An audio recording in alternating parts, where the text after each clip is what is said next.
নমস্কার বন্ধুরা, আপনারা সবাই কেমন আছেন? আশা করি আপনারা সবাই ভালোই আছেন। চলুন, আজ আমি সকাল সকাল চলে এসেছি ঠাকুর ঘরে। ঠাকুরকে একটু জল মিষ্টি দিয়ে নেব। তো আপনারা আমার সাথে থাকুন, আমার ভিডিওটি দেখতে থাকুন। আমি আমার গাছের থেকে সাদা ফুল আর এই জবা ফুল তুলে নিয়েছি। থালা গ্লাস দেওয়া হয়ে গেছে ঠাকুরের সামনে। গ্লাসে আমি জল দিয়ে দিয়েছি, আর এদিকে শিব ঠাকুরকে নামিয়ে স্নানটা করিয়ে নেব।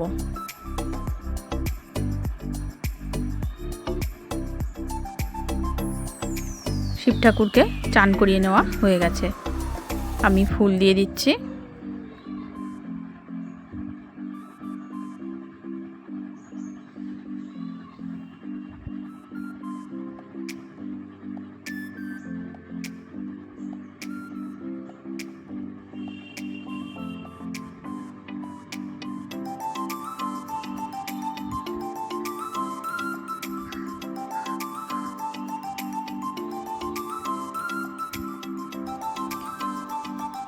দেখুন, শিব ঠাকুরটা দেখতে কিন্তু খুব সুন্দর লাগছে।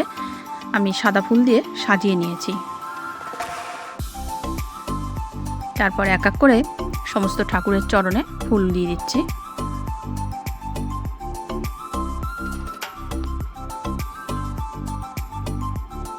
আর এই যে বড় সাইজের যে সাদা ফুলটা, এটা কিন্তু আমার গাছের টগর ফুল।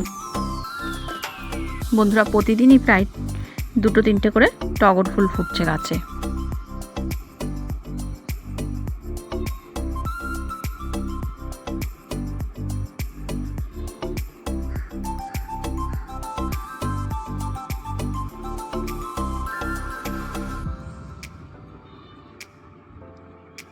এবার আমি জল সংখ্যে জল দিয়ে ফুল দিয়ে সাজিয়ে নেব।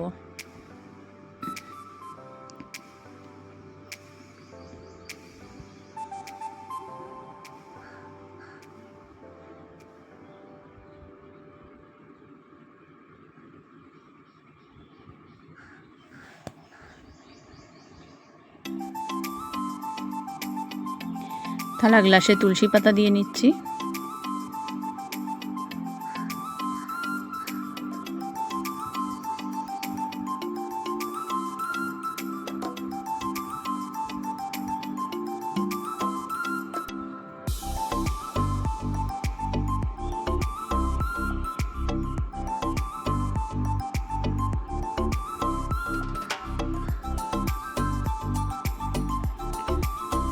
এবার আমি প্রদীপ আর ধূপকাঠিটা ধরিয়ে নেব, আরতি করে নেব।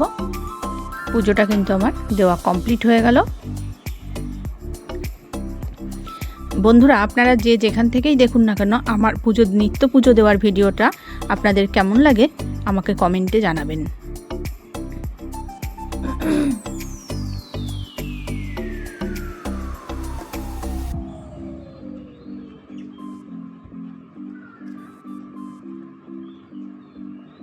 পুজো দেওয়া কিন্তু হয়ে গেল।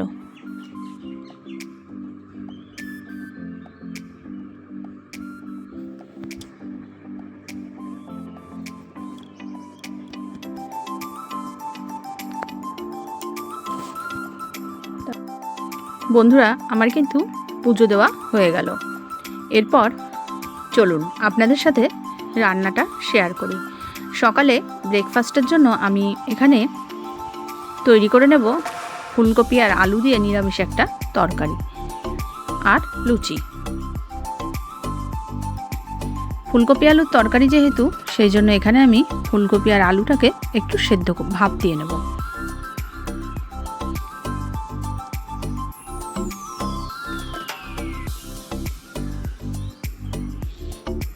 গরম জলে ফুলকপি আলুটাকে একটু ভাপিয়ে নেব।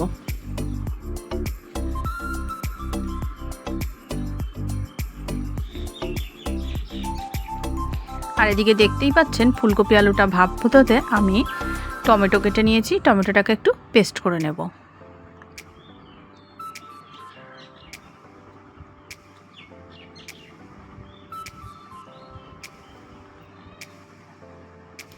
ফুলকপি আলু নিরামিষ একটা রেসিপি তৈরি করব আজ। সেই জন্য আমি এখানে নিয়ে নিলাম চাল মগজ আর 2 চামচ পোস্ত।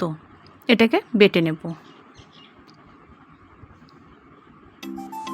কড়াই বসিয়ে দিয়েছি, তার মধ্যে দিয়ে দিলাম সর্ষের তেল। তেলটাকে ভালো করে গরম করে নেব।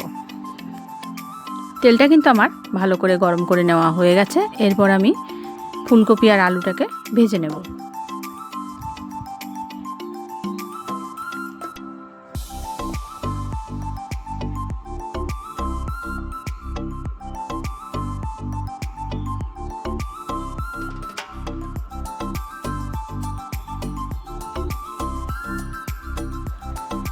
ফুলকপি আলু ভাজতে ভাজতেই এর মধ্যে আমি দিয়ে দেব লবণ আর হলুদ।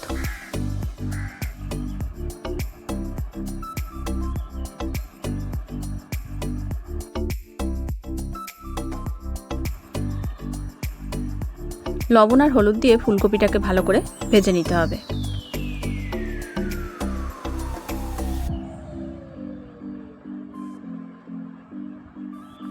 ফুলকপি আলু ভাজতে ভাজতে ফুলকপি আর আলু ভেজে নিয়েছি। আর এদিকে একটা কড়াই বসিয়ে তাতে তেল দিয়ে তেলটাকে আমি গরম বসিয়ে দিয়েছি। এবার আমি ফুলকপিগুলোকে তুলে নেব। ফুলকপিগুলো ভেজে নেওয়া হয়ে গেছে। আর দেখুন, এদিকে আমি কড়াইতে তেল দিয়ে গরম করতে বসিয়ে দিয়েছিলাম। তেলটা গরম হয়ে গেছে। এর মধ্যে আমি দিয়ে দিলাম আদা বাটা। আদা বাটা দিয়ে দিয়েছি, আর দিয়ে দিয়েছি লবণ, হলুদ আর শুকনো লঙ্কার গুঁড়ো। এরপর দিয়ে দিলাম পেস্ট করে নেওয়া টমেটো।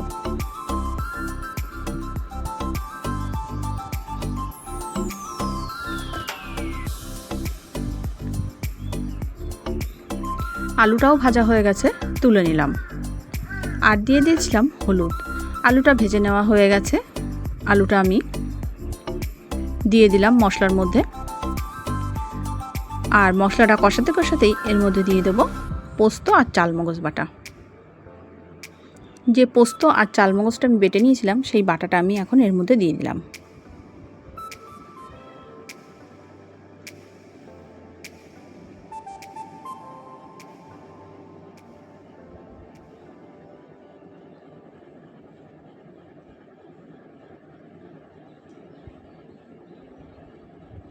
আর দেখতেই পেলেন আমি মশলাটা কষাতে কষাতে এর মধ্যে দিয়ে দিলাম টক দই। পরিমাণ মতো টক দই দিয়ে দিলাম। আর দিয়ে দিলাম 1 চামচ চিনি। যেহেতু টক দই দেওয়া, সেহেতু এখানে একটু চিনি না দিলে স্বাদটা ঠিক ব্যালেন্স আসবে না, সেজন্য একটু চিনি দিয়ে দিলাম। আবারও ভালো করে মশলাটাকে আমি কষিয়ে নেব।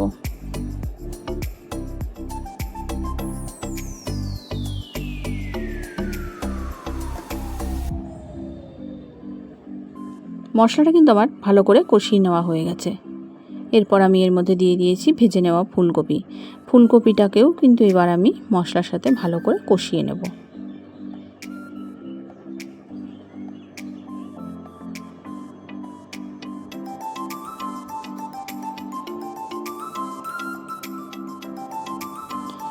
ভালো করে কষিয়ে নেওয়া হয়ে গেছে। এরপর আমি এর মধ্যে দিয়ে দিলাম জল।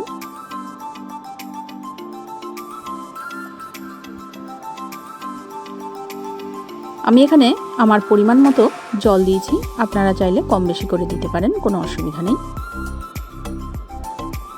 আর যেহেতু ফুলকপি আলুর একটা নিরামিষ তরকারি হবে, সেহেতু এখানে অল্প পরিমাণে জল দিলে ভালোই হয়। আর সবশেষে আমি দিয়ে দিয়েছি গরম মশলার গুঁড়ো। আমার কিন্তু রেডি হয়ে গেছে এখানে ফুলকপি দিয়ে আলু দিয়ে একটা নিরামিষ তরকারি, আর সাথে লুচি। সকালের ব্রেকফাস্টটা যদি এমনই হয়, তাহলে কিন্তু খুব ভালোই জমে যায়, তাই না বন্ধুরা?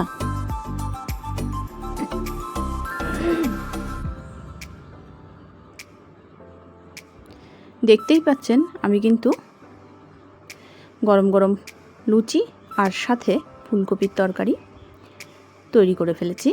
আপনারাও চাইলে এভাবে বাড়িতে নিরামিষ দিনে ফুলকপি দিয়ে আলু দিয়ে একটা নিরামিষ তরকারি রান্না করে ফেলতেই পারেন।